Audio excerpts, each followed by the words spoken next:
Assalamualaikum warahmatullahi wabarakatuh. Hai sobat kucing dimanapun kalian berada, berjumpa lagi dengan channel Om Ewin Kucing. Pada video kali ini kita kedatangan tamu, seekor kucing betina yang lagi hamil dan berkutu banyak sekali. Langsung aja yuk simak videonya. Langkah pertama, kita harus memotong dulu kuku si kucing agar saat mandi si kucing tidak mencakar.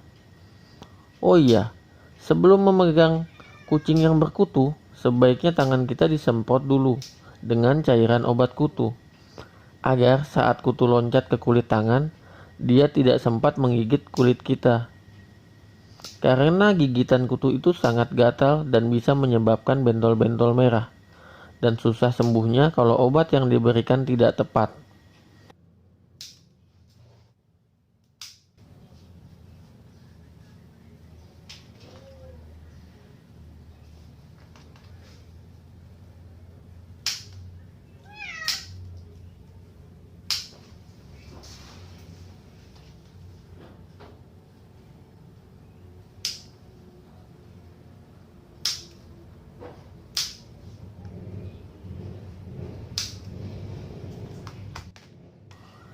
Setelah itu, bersihkan kedua telinga si kucing dan berikan obat tetes telinga yang berfungsi membasmi kutu telinga atau ermit.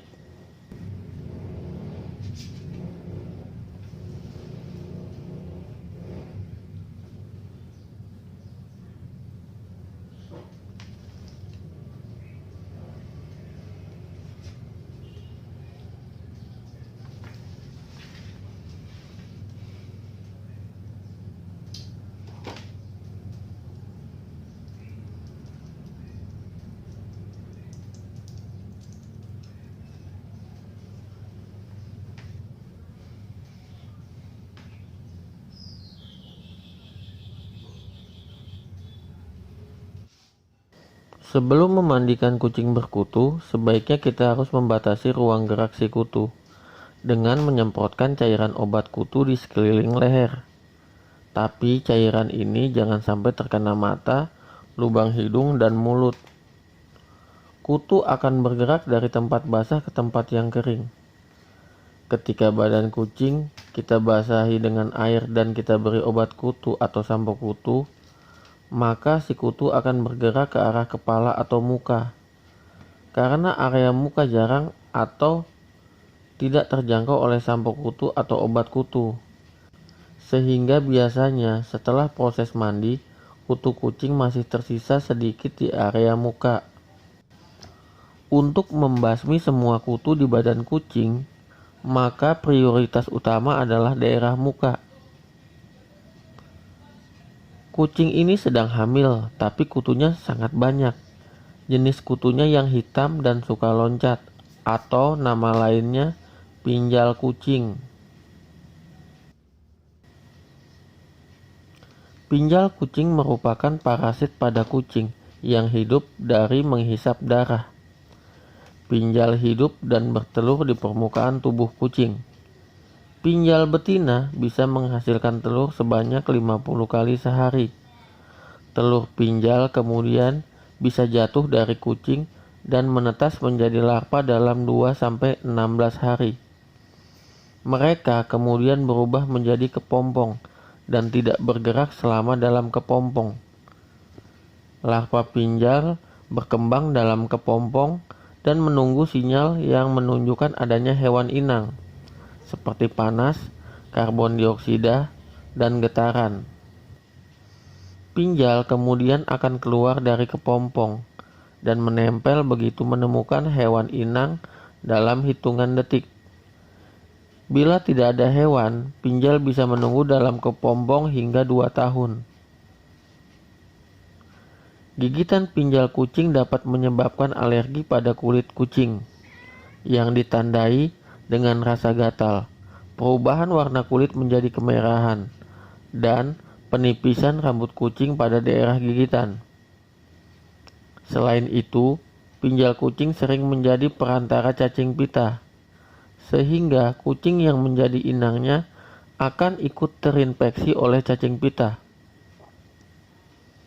Lakukan penyemprotan ini secara perlahan dan ratakan cairan obat kutu di muka sambil diusap-usap biar kutunya pada keluar. Jika kutu kena cairan ini, maka tidak lama kutu akan mati. Untuk badan tidak perlu disemprot, karena nanti kita akan menggunakan obat kutu untuk diaplikasikan ke badan. Untuk nama obat semprot dan cairan kutu di badan, kalian bisa simak di kolom deskripsi ya.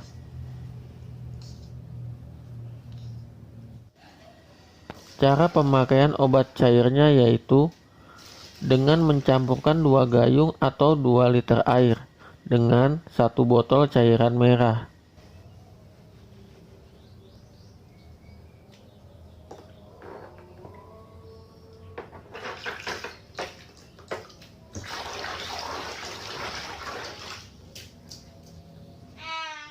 Setelah itu, aplikasikan ke seluruh bulu di badan kucing, dari leher hingga ekor. Pastikan semua bagian kena merata oleh air. Nah, nanti kutu-kutunya pada mati. Pada proses ini harus teliti ya. Leher kucing sebaiknya diberi kolar. Gunanya agar campuran obat tidak mengenai mata atau terjilat kucing. Lakukan penyiraman selama kurang lebih 10 menit. Proses ini akan menentukan hasil akhir.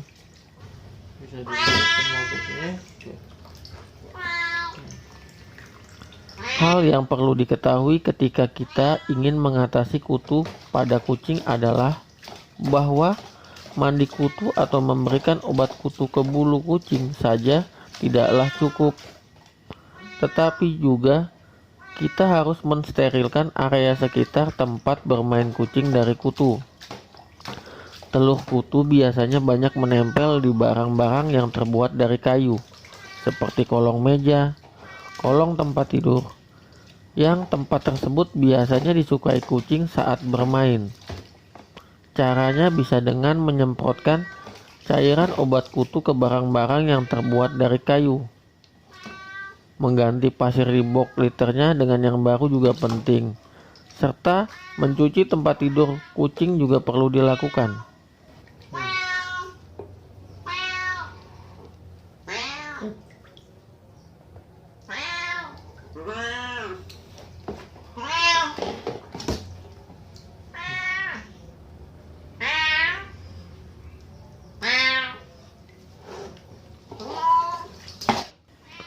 Kemudian kita masuk ke tahap pemberian sampo degreaser.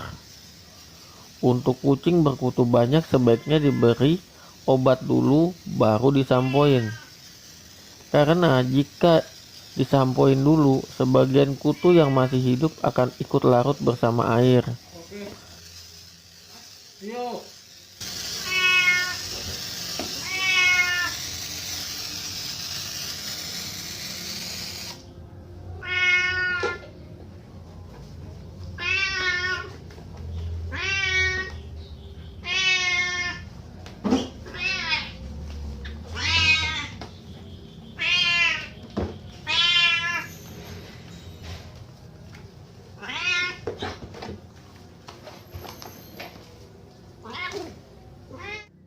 Setelah itu, bilas dengan air sampai bersih. Pada tahap ini, sebagian kutu yang mati akan terbawa oleh air.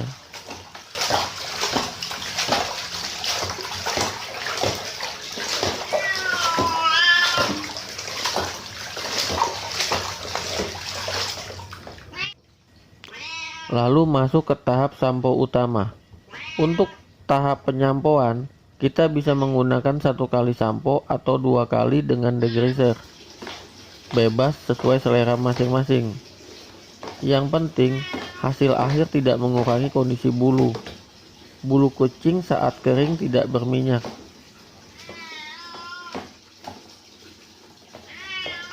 Sebaiknya setelah kucing mandi kutu, kucing dikandangi saja. Kandang yang terbuat dari besi atau aluminium kaca lebih aman dari kutu ketimbang kandang yang terbuat dari kayu.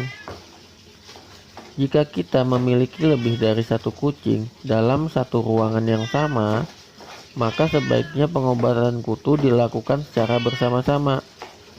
Karena tipe pinjal ini bisa meloncat, jadi kemungkinan besar semua kucing dalam satu ruangan akan tertular.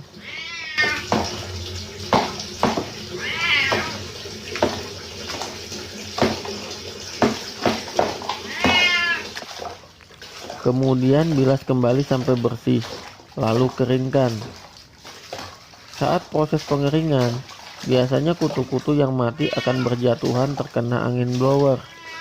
Jika ada kutu yang masih erat menempel di bulu, kemungkinan si kutu belum mati.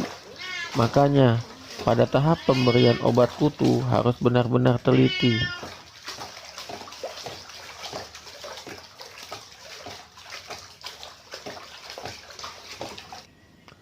Nah, ini hasil kutu yang sudah dikumpulkan dari kucing tadi. Banyak ya? Sekian dulu video dari kami. Terima kasih ya sudah menonton. Semoga video ini bisa bermanfaat. Wassalamualaikum warahmatullahi wabarakatuh.